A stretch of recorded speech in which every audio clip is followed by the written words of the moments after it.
I bought the baby monitor the week my granddaughter was born. Not because I didn't trust my daughter, Emily, or her husband, Daniel. I bought it because that's what grandfathers do now. We buy peace of mind. The app was simple, a live feed to the nursery from 3 miles away, and for the first few weeks I checked it the way you check the weather. Out of habit. I had no idea what I was about to find. It started in May, when Daniel took over the night shift so Emily could recover from a brutal emergency C-section. He was polished, attentive, the kind of son-in-law you brag about at the barbershop. I remember the other men nodding when I described him. Successful, steady, treats my daughter right. So when I opened the app one night at 99 and heard Mia crying, I wasn't worried. At 9:12, the nursery door opened. At 9:13, the crying stopped. Not faded, not settled. Stopped like someone had thrown a switch. I told myself that was nothing. Then it happened the next night, the same minute, the same dead silence with no shushing, no bottle, none of the ordinary sound of a parent settling a child. By the second week, I was timing it without meaning to. I am a black man who raised a daughter alone in a neighborhood that didn't give you much room to miss things. You learned to notice. You noticed which neighbor's porch light went off too early. You noticed which kid walked home the long way. You noticed patterns before you could name them, because sometimes noticing early was the only protection you had. I raised Emily alone after her mother Linda passed, and I know what soothing a baby actually sounds like. It's slow and messy. It doesn't happen like a machine switching off. I dropped by unannounced that Saturday. Emily answered the door thin and pale, dark circles she'd tried to hide under makeup. The house was too clean, the way a place gets when someone's trying to prove nothing is wrong.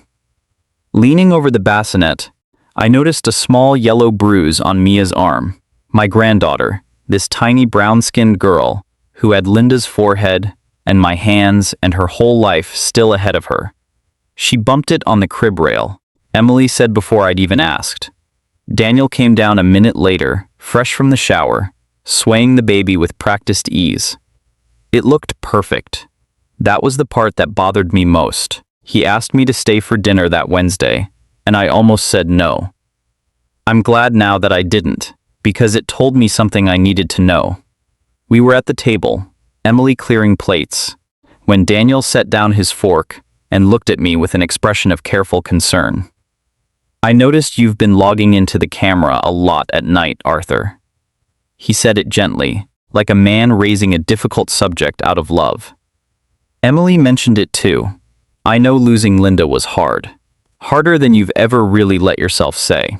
I just don't want you to start watching us the way you wish you could have watched her. I sat very still. He had taken the worst night of my life and turned it into a leash. It was so smoothly done that for a moment I doubted myself entirely, wondered if grief really had curdled into something unhealthy in me. If I'd become the paranoid old man hovering over a family that didn't need him. I have spent my whole life learning when a room is trying to make me feel smaller than I am, and I recognized it clearly at that dinner table. Emily wouldn't meet my eyes. That was the detail I carried home, not Daniel's words. The way my own daughter stared at her plate instead of defending her father. I didn't argue with him that night. I thanked him for dinner and drove home and sat in my dark kitchen for a long time, turning it over. A man who is innocent doesn't need to make you doubt your own grief to get you to stop looking. He simply lets you look, so I kept looking.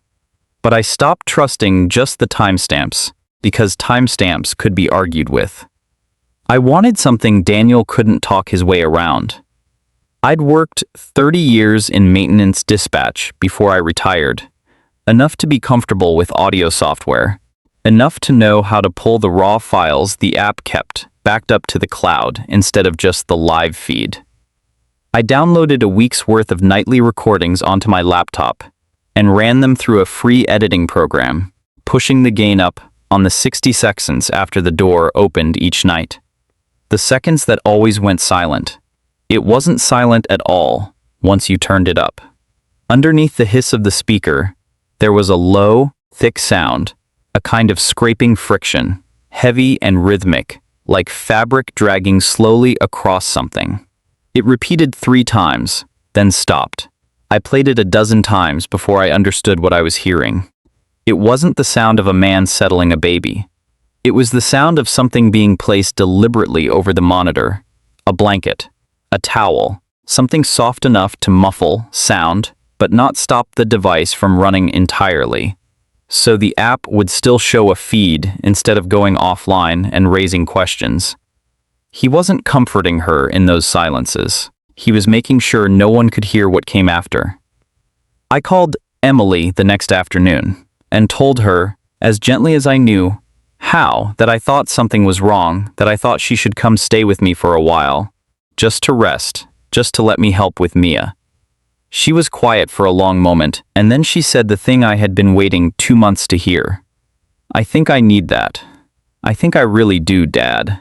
She told me she was packing the diaper bag right then, that Daniel had taken Mia to run an errand, and she was going to load the car the second they got back, that she'd be at my house within the hour. I hung up and sat by my front window with my hands folded in my lap, and for the first time in months I let myself feel something close to relief. An hour passed, then another. I called her cell 4 times. On the 5th call, Daniel answered. Arthur. His voice was warm, easy, faintly amused, as if I'd caught him in the middle of something pleasant. Emily had a little panic attack out in the driveway, if you can believe it. The hormones have really been doing a number on her lately. She's resting now. I think it's best if we hold off on the visit tonight. Maybe this week altogether. I'll have her call you when she's up to it. He hung up before I could ask to speak-retard her. I sat with that call for a long time. She had been loading a car an hour before. Now she was resting, voiceless, behind a door I couldn't get through. And the man telling me so sounded exactly as calm as he had at his own dinner table, turning my grief into a weapon against me. I understood then that this was not a marriage with occasional arguments. This was a system built carefully, with an exit sealed on every side. I didn't call the police that night. I had no bruise to show them that couldn't be explained away. No recording that proved anything beyond a strange noise. A tired old black man swore he'd heard. I knew precisely how that conversation would go, and I wasn't willing to hand Daniel another door to close on me. I needed something that couldn't be dismissed, so I kept building it. The next evening, I drove over before dusk and parked 2 houses down, the way I imagine men have done outside houses they were afraid to walk into for as long as there have been houses. The windshield fogged at the edges as the temperature dropped. I kept the engine off and my hands in my coat pockets and watched the lit window of the nursery, the way you watch a held breath. 8:50. Nothing. 8:57. A shadow crossed the curtain. Emily, I thought, by the shape of her, moving slow and careful the way she'd moved since the surgery. 9:3. The shadow left the room. A different shape replaced it minutes later, broader through the shoulders. 9:9. On my phone, the crying started, thin and tinny through the speaker, and through the actual window 30 yards away, I could see nothing but the lamp glow shifting as someone moved inside. 9:11. The shape crossed in front of the light again. 9:12. The audio on my phone went dead in the exact same instant. The bedroom light dimmed, as if someone had draped something heavy over both the camera and the lamp at once. I was out of the car before I'd decided to be. I don't remember crossing the lawn. I remember the spare key Emily had given me the year she and Daniel moved in, the one I'd never once used, turning easily in a lock that hadn't been changed. I remember the stairs creaking under me, the way stairs always creak when you most need them silent, and the hallway light cutting a yellow line under the nursery door. I opened it without knocking. Daniel was standing over the crib with his back to me. A folded blanket draped over the top of the monitor on the dresser. Mia's cries, muffled but unmistakably frightened. his hands gripping her by both arms hard enough that her whole small body shook. He was speaking low and flat, the same toneless register he'd used across his dinner table. Not yelling, never yelling, just repeating it again and again, like a man trying to silence a machine instead of a child. He turned and saw me, and his face did not change. That was the thing I will never stop seeing when I close my eyes. No fear, no shame. Just a flicker of irritation, the look of a man interrupted mid-task. "You shouldn't be here, Arthur." I didn't answer him. I crossed the room and took my granddaughter out of his hands before the sentence finished leaving his mouth. She was warm and trembling, and she grabbed the collar of my coat the instant she felt me, those tiny fingers locking on like she already knew. When Daniel reached for my arm, I shoved him back hard enough that he caught himself against the dresser, more startled by being touched at all than by any force behind it. Mia was screaming now, a real, furious, healthy scream, the loudest sound that room had made in months, and I held her against my chest and pressed my cheek to the top of her head. This little girl, this piece of Linda and Emily and me, and I said, very quietly into the dark, "We're okay now, we're okay." Emily reached the doorway seconds later, and the sound that came out of her when she saw her daughter's face, red and wailing, and finally loud, is not something I'll describe here. Some sounds belong only to the person who makes them. What followed was slower and quieter than anything that came before it. The saved monitor clips. The hospital's record of 2 prior bruises explained away as crib rails and strong newborn legs.